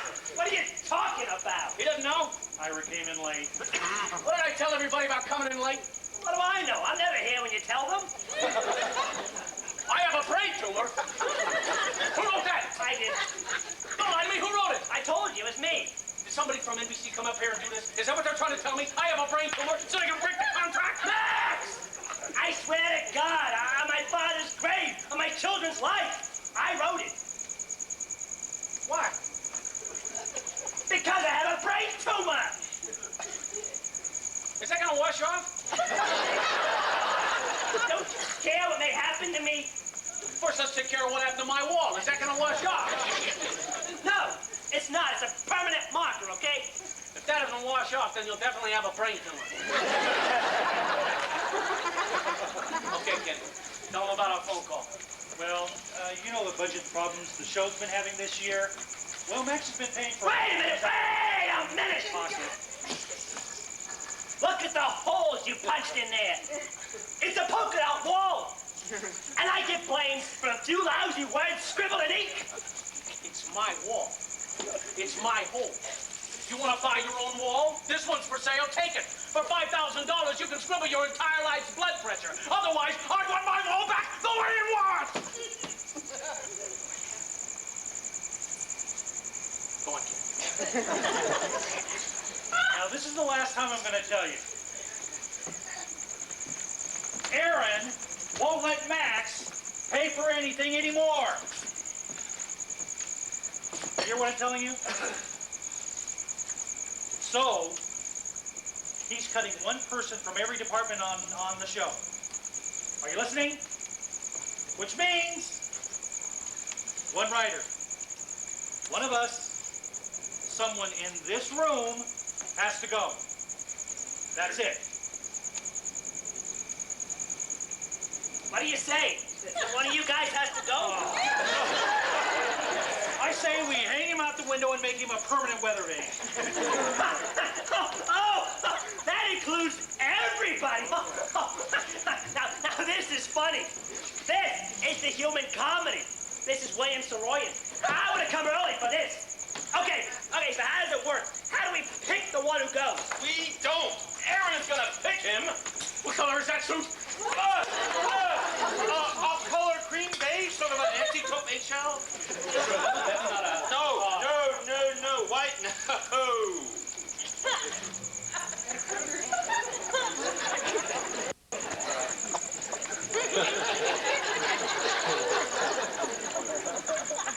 There's another way. Upstairs, I thought it out. A better way. We don't need Aaron to pick someone. That sounds hopeful, Max. How do we do that? Is Napoleon dead? Okay, what do you mean? I asked a simple question. Is Napoleon dead? Yes, Max, he is. Napoleon is dead. Yes, Napoleon is dead, Max. Yes. How do you know? Did you see him dead? Well, no, not personally, no. But I saw his tomb in Paris. Well, did you open up the tomb and look? They don't let you do that. Who could lift it? It was just me and my wife. So how do you know he's in a tomb? Because it says so. Why would they build Napoleon's tomb if he wasn't in it? They built the Eiffel Tower. They didn't put Mr. Eiffel in it. Mr. Kellogg isn't in his box of cornflakes either, Max. What point are you trying to make? I just made it. Maybe we can fire a writer, but nobody has to go. How do we do that, Max? Easy, I worked it all out. First, I cut your salaries down 10%. Then I fire a writer, doesn't matter who. Then I take all the 10% and I pay the fired writer, so he stays. Then I pay back your 10% out of miscellaneous expenses. So the IRS gets paid, all the writers get paid, nobody has to go, and it doesn't cost me anything. And when they ask where the miscellaneous expenses are, what do you tell them? They're in Napoleon's tomb. What do I care? I'm not gonna fire a writer. My writers are my flesh and blood. There is no miscellaneous in my body. You understand? Now get Helen in here. We got a show to write. Lucas, would you get Helen in here, please? I'll do it. Let me do it.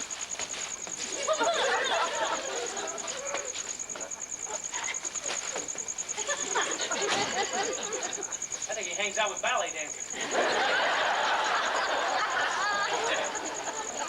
So we finally went to work. We usually based our sketches on what was currently happening in the news. Well, the movie version of Julius Caesar starring Marlon Brando just opened on Broadway. So we worked all morning and all afternoon.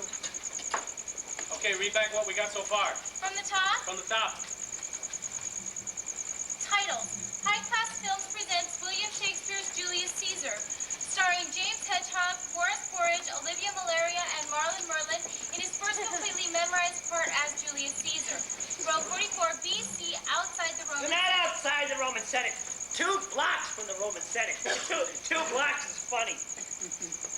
2 blocks from the Roman Senate. Brutus speaks. Hail Cassius! Hail, Brutus! What news from Flavius and Lepidus? Not well. Flavius's mucus and Lepidus is nauseous. Ah, Trebonius approaches. Hail Trebonius! How fare thee? A slight pain in my kishkas. What's news of the conspiracy? Mine is told Paulus. Paulus thinks it's much hocus pocus, yet Flavius and Lepidus think that justice must be practiced. And of the conspiracy, what of it does Caesar know? Caesar knows not of that which has yet to become knowest. For if he knowest, he becomes of our conspired thoughts. Then would Caesar not give value to constrain such concerns? Am I on? Of that I know not, but that which I do know concerns all conspirators, thus giving recourse to Caesar's compliance, to which he has not yet given his dispensation. Am I on? Then it does fall upon our devoted attention that Caesar must not become martyred, for all would give spleen to those that hasten this death, which seeks out this to profit this foul infested. All right, enough! Give me into this goddamn sketch already. Maybe last year when we had an hour and a half, we could do what give spleen to Linus and Paulus upon his martyred Kishkot. But this is this year, for Christ's sake! I don't have that line here, Max. Try to pay attention, sweetheart.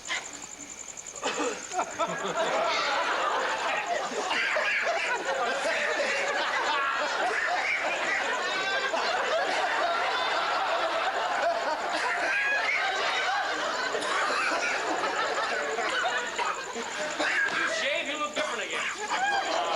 No, washed up? Washed up? I hate your suit. You wear weird things, you know that? Go on. It's Cassius's line. Caution, Caesar is upon us. Hail, Caesar!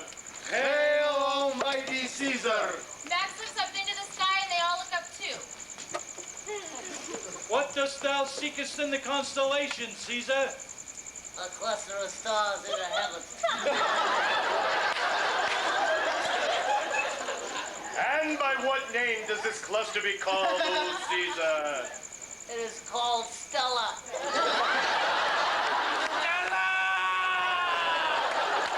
Stella for starlight. That's good. Good joke, Caesar. Kenny! What do you mean, Kenny? That's my joke. Who cares?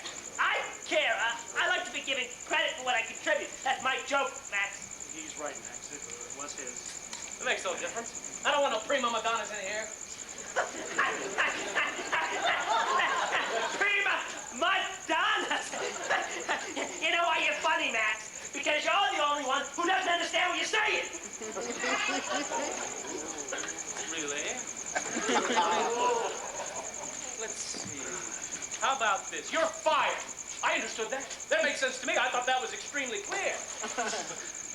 I'm fired. Yes, you're prima unemployed. Max, I know I'm a little crazy.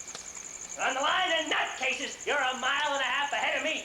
Oh, you're sane and I'm crazy. Don't take my word for it. Ask my shrink. We've been analyzing you for the last 10 months. You had me analyzed? All right, we finished me last year, so this year we did you. He worships you, Max. Nobody makes him laugh the way you do. He thinks you're a comic genius. But he thinks you're capable of going to the Bronx Zoo and killing all the gorillas. I tell you what, I fire you and I fire him. He can't analyze me anymore. And if I see him, he'll be the first gorilla. I'm fired. Yes. Fine. Great. I want my Stella joke back. No, Stella! Stella is mine. I paid for Stella. You can have Linus, Paulus, Hocus Stocus. You can have what gives spleen to his pepperus. But Stella is mine. I give you Stella on one condition. No, sir. No conditions. Oh, Oh, come on, let's hear his conditions, Max. Ira, what are your conditions?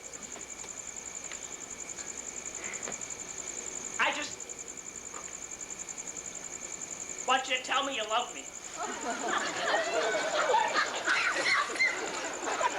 Love him? Love that?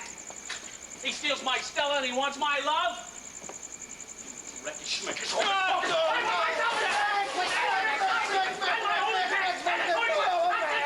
Excuse me, sweetheart. Okay, Max. I took Stella.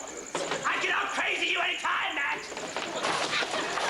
Face it back in a painter, I'll stick you in your brain tumor to the wall! I'm leaving, and Stella's coming with me. Give it to me, Ira. Give it to me, because I'm starting to get one of my Wolfman headaches. What? I gave you a chance. You won't tell me you love me. Fine. Say goodbye to Stella.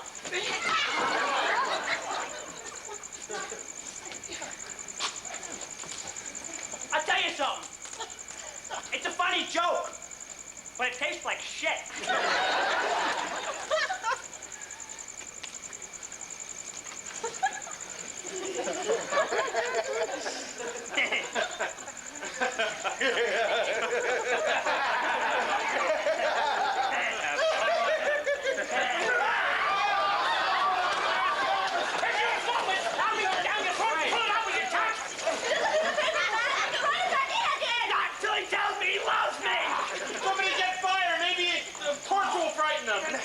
I love you, you schmuck! Why don't you love me? I like you, but I love Stella! Spit it out! All right! All right! Oh, Jesus! Thank God I didn't write War and Peace!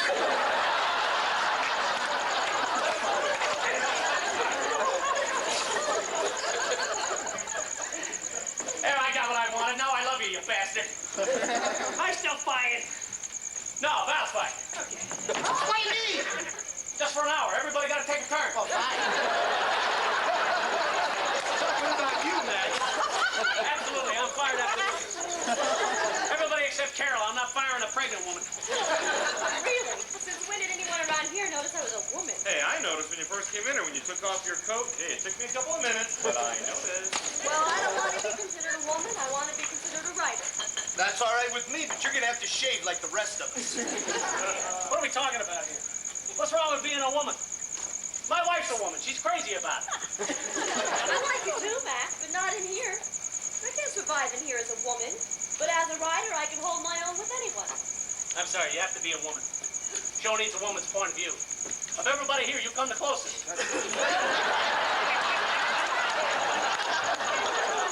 You think after 5 years in here, Max, I know what a woman's point of view is? I go home every night smelling like cigar smoke. I have to put my dress in a humidor. I never spoke a crude word in my life before I came here. Now, I go home every night to my shitty house and talk to my damn husband like a goddamn sailor. It's okay, I don't mind. I mean, if you lived in France for 5 years, you'd speak French. But I'm not in France, I'm here. So I speak shit. But I don't want to be called a woman writer, Max. I want to be called a good writer. And if that means being one of the guys, then I can be one of the guys because I can handle it! Well, I agree. And I hope you have a great baby there, fella.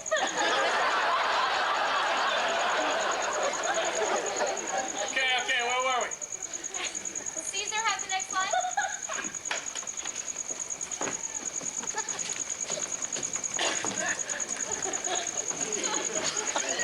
What is this feeling of doom that hangs in the night air?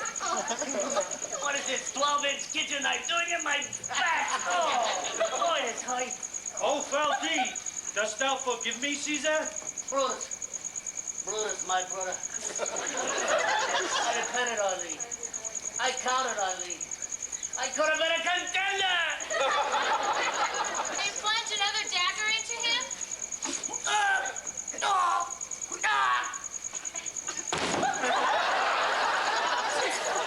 Taxi!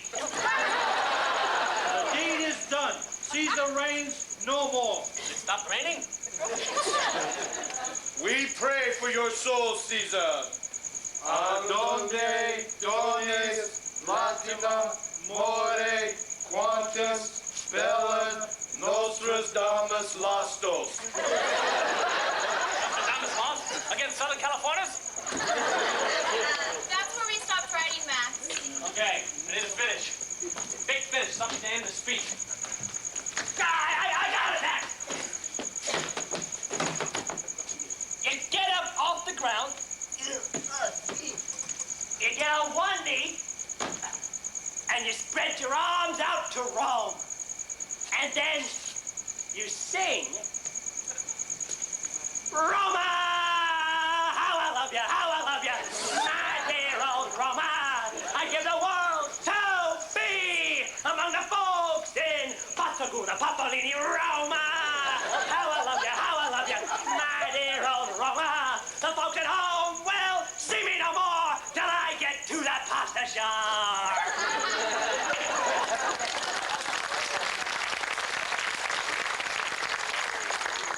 Passaguda, Papolini. The man is crazy. But I like it. Put it in the sketch. Roma. I love you, my dear old Roma. I give the world to see. What's the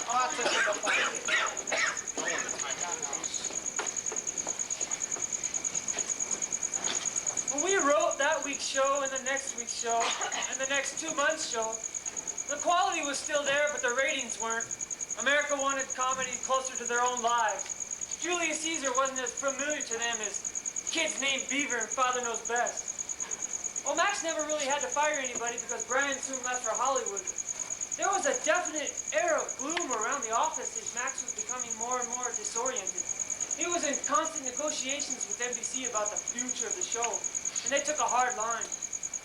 Oh, but it didn't stop Max from throwing his annual festive Christmas party. But he did, however, punch a large hole in the elevator door. And now you didn't have to look up to see what floor you were on. To be honest, we were all a little scared. Because until now, we all had each other to lean on.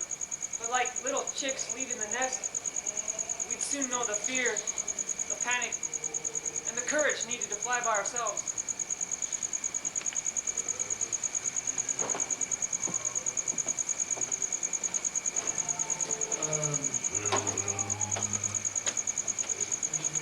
So, I get the petition for the divorce in the mail yesterday. You hear me? You hear me? 2 days before Christmas. Oh, but we worked out a real nice settlement, though. Oh, yes. She gave me a beautiful picture of the house. Helen, where are you? Helen, come in here, Helen. Where were you? Come here. Oh, Helen. Oh, that dress. Come here. Let me look at this. Oh, that dress! Oh, it is so becoming on you! Now, Helen, listen, I'm going to say something here. It's probably going to shock you. But just hear me out. Because I say this with the deepest respect and the most deepest regard for you. You're deeply attracted to me, aren't you? Actually, I'm not. Just a little bit, right? No, not Now, even a little. you told Giselle in the office you thought I was cute. Yeah? No, Giselle told me she thought Kenny was cute. Well, maybe Giselle was the one who said I was cute. No, Giselle told me she thought Kenny was cute. Now, what are we talking about here? Semantics? Maybe I better get back to the party. What if I told you I wasn't interested in an affair, but what I really wanted was a long-term, lasting relationship? Well, I hope you find it. I really do. Wait. What if I offered to give you my next year's salary for just one night? Wait a minute. Don't believe that. There may not be a show next year. I know. Then I'd be out of a job, out of a wife, out of a family. Just pity excitement anyway? I better be getting back. What kind of guy are you looking for? Well, I'm not looking for anyone. Well, then what is it you want? I want to be a writer. I want to write comedy. Comedy writer. Like me. Like Val. Yeah. Like any of us. More than anything else in the world. Helen! You know we're disgusting. We have no life. This room is our life. We hate shoes out the window. We make obscene phone calls to St. Patrick's Cathedral. We light fire to the death. We humiliate anyone or anything just to get a laugh. Well, see, now that excites me. I will teach you everything you want to know. Hello. Okay. Max would like all the writers in here. He wants to make toast. Okay?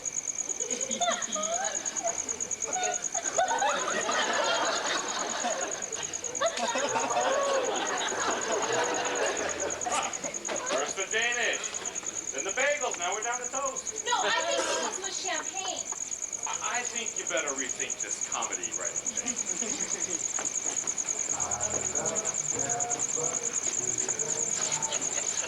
You guys hear what McCarthy did? Practically on Christmas Eve? He put the Pope on the blacklist. Now the Pope cannot get work in TV or in the movies. You realize how drunk I must be to say that. Who's got a camera? I want you to see what success looks like. Brian, I knew you were in town. I could hear you coughing. Hurry up, Gilla. I thought you were gonna send for me. Well, I didn't know you delivered. Hey, see, pretty soon you're gonna be saying funny things like that. Jeez, you really went to Hollywood. I bet you have a little swimming pool in your pocket. I sold out just like that. Now I'm not only richer than you guys, I'm also 3 hours younger. Later, we're gonna have to have a little talk about timing. Brian! There you are. Where the hell have you been? You tell me that, huh? It's taken you 3 months to realize I was gone? Have you heard the news? What? I'm so drunk, I don't give a shit. See, that's Russian humor. It's funnier if you're on a mule. You were living out there? In a little place in the hills, overlooking Yvonne DiCarlo. God, I'd do anything to live in Hollywood. Well, that's about what it takes. Brian! I heard you were here. Come here. Oh, I haven't known a Gentile in so long. Oh, my gosh. Is this Fox? 100%. And my hair is coming in that way, too. You look great, Mama. I heard you had a boy. No, a girl. Don't worry, he'll grow out of it. Oh, man. Oh, jeez. Hey, will somebody take my turn with Max while he's throwing up? Pulled his head out of the toilet so many times I feel like a lifeguard. Hey, Brian, how's it going?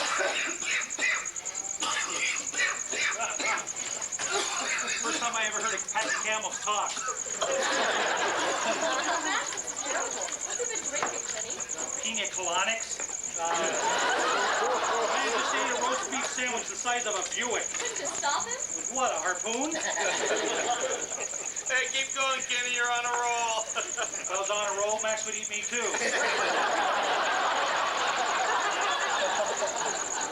Listen, guys, I just dropped in for a moment. My kids are downstairs. I'm taking them to Mass. Mass? Isn't that in Boston?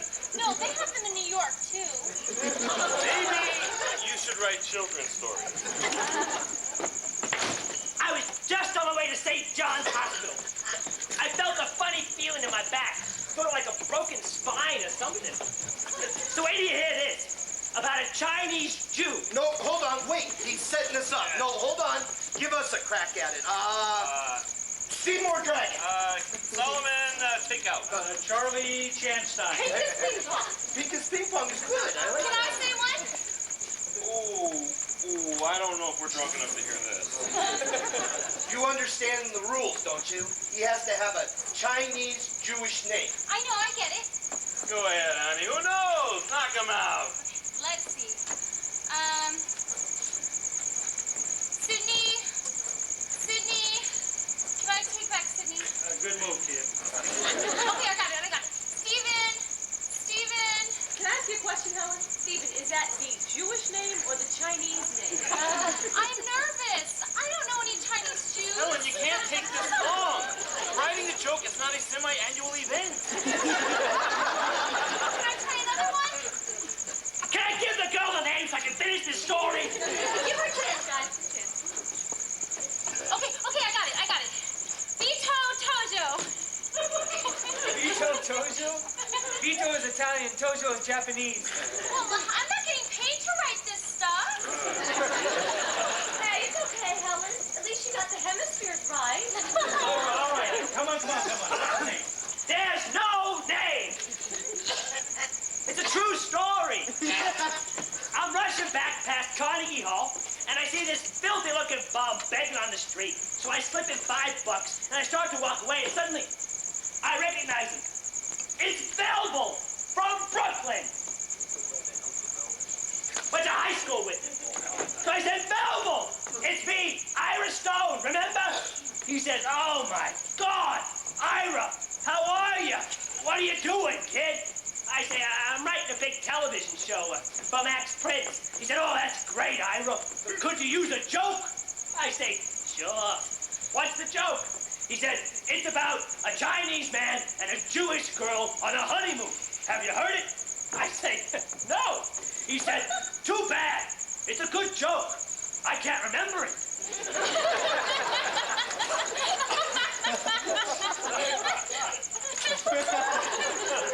I felt so bad for him. Okay, Ira. Darling, Bubala, with all due respect, to Bevel, that is. What the hell was the point of that, huh? The point is, we got the breaks. He didn't. But he's waiting downstairs now. I think it'd be a nice gesture if we all chipped in $50 a piece for Belville. I'll give it 100 myself. Down there, but for the grace of God, go I. Then for the grace of God, why don't you go down there and send Belville up here? No, I'm chipping in with Ira. Why? You don't even know Bell. I know, but every once in a while, Ira makes me cry.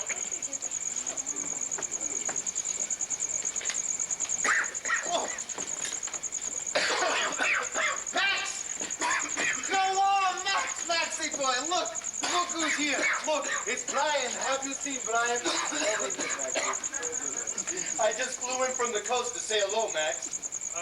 Are you feeling any better, Max? You want to sit down, Max? I'll get your chair. You think he can hear us?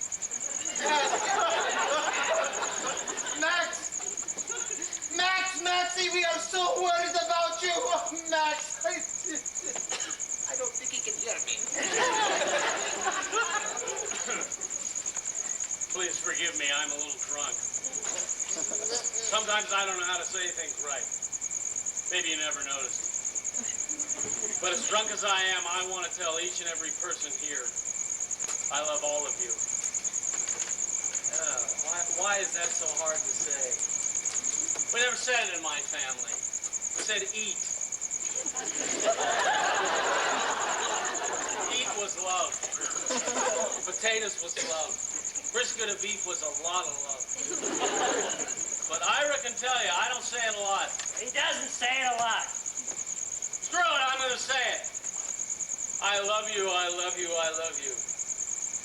Wow, does that make me hungry? Can everybody hear me? Clear as a bell. I was upstairs in my office and I threw up out the window. I think I hit a little bum on the street. That's Belville from Brooklyn, Max. It's okay. Oh, I have something to tell you. We won. You hear? We beat the bastards and we beat them together. Oh, that's great, Max. Oh, who did they beat? NBC. They surrendered. At 5:27 tonight, December 24th, 1900 and whatever. Signed the papers on my desk. Should have been on the USS Missouri or Mapawag. We signed and exchanged pens. Crappy little ballpoints they had. But we got what we wanted. Yes, sir. Well, that is great news, Max. So, tell me, what did we get? New contract? Better. What's better than a new contract, Max? Freedom. Independence. We're out.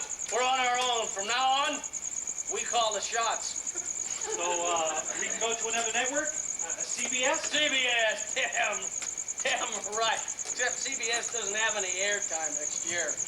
They got Walter Cronkite on everything.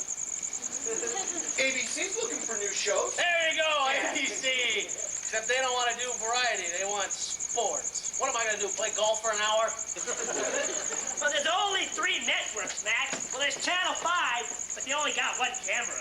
Right. So what's the smartest thing we can do? What? We play the waiting game. We wait till all the networks are in trouble. Then they line up for us with their tongues hanging out. Well, how long a wait are you talking about, Max? Oh, not long. Hey, we don't all have to wait. You guys can take other shows. You got families. You're big demand. Best comedy writers in the business. I'll do Vegas or Broadway or some movies. But then one day the call goes out. They want us back on our terms. The word spreads everywhere. They're coming back. They're getting together again. Yeah. Kind of like Zorro. We could all wear masks and ride white horses. Wait, not white, brown horses. Brown. See? Just gotta wait them out. Maybe a year, 2 years, maybe 10 years. We're all young. We'll only get better. I don't know. Maybe it's a crazy idea, but it could happen if we really want it. Now, what do you think? You love me. I love you, Max. I'm in. There you go. Okay. I have a slight problem with 10 years, but we'll see what happens. That's all I ask. Wait, think about it. You don't need to rush. I just didn't want to say goodbye tonight. We're not ready for it yet. No goodbyes, all right? I just said hello. I don't want to say goodbye.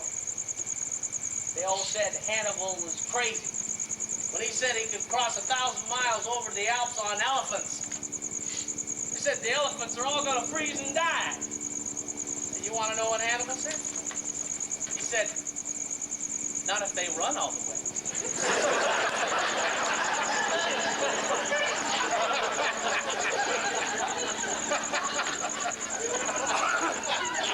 All right, come on, let's go upstairs and celebrate. Ellen, go get my saxophone. I'm gonna play Sleigh Bells Roasting on an Open Fire.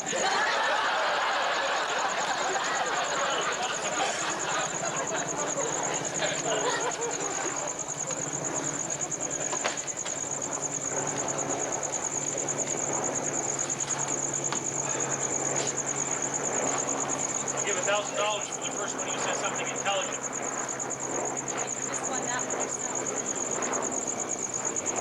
No, he doesn't really mean wait 10 years, does he? No, it's just a minute. Or what? For wait 10 years.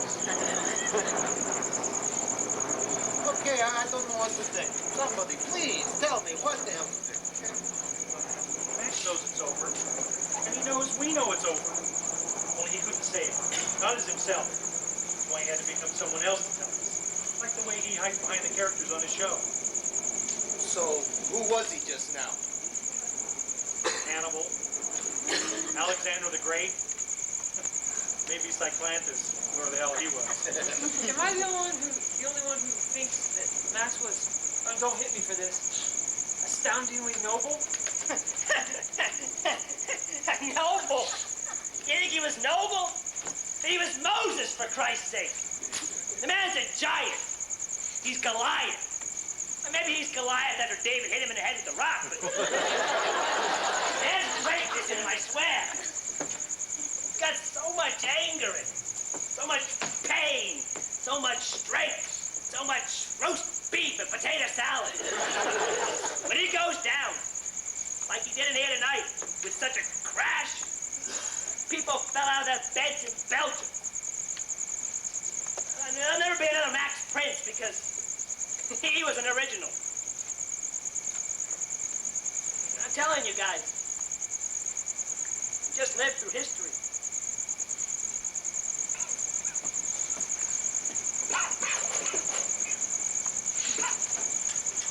Well, let's go join Moses before he eats all the commandments. Can't believe it, but I think I'm gonna miss speaking shit. I'm telling you guys, you're gonna love California. Listen to me. you are a Jew, you end up in the desert no matter what.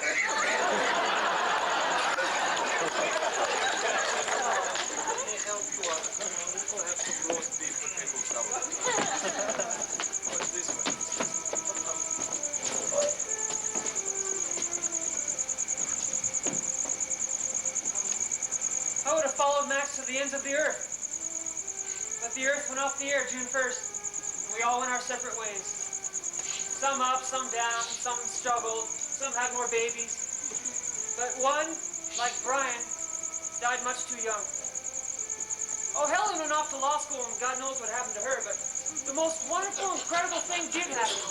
On the very last day of the very last show of the season, the newspapers announced that the United States Senate voted 67 to 22 to censor Joseph McCarthy for conduct unbecoming of senator. His days were numbered. Well, that night, Max took us all out to dinner, and he was so unbelievably funny. The tears ran down our faces, only some of it was from laughter. Lucas, you gotta see this. Max is playing the saxophone and eating a roast beef sandwich at the same time. Come on, you can see this. Ba-dum-bum.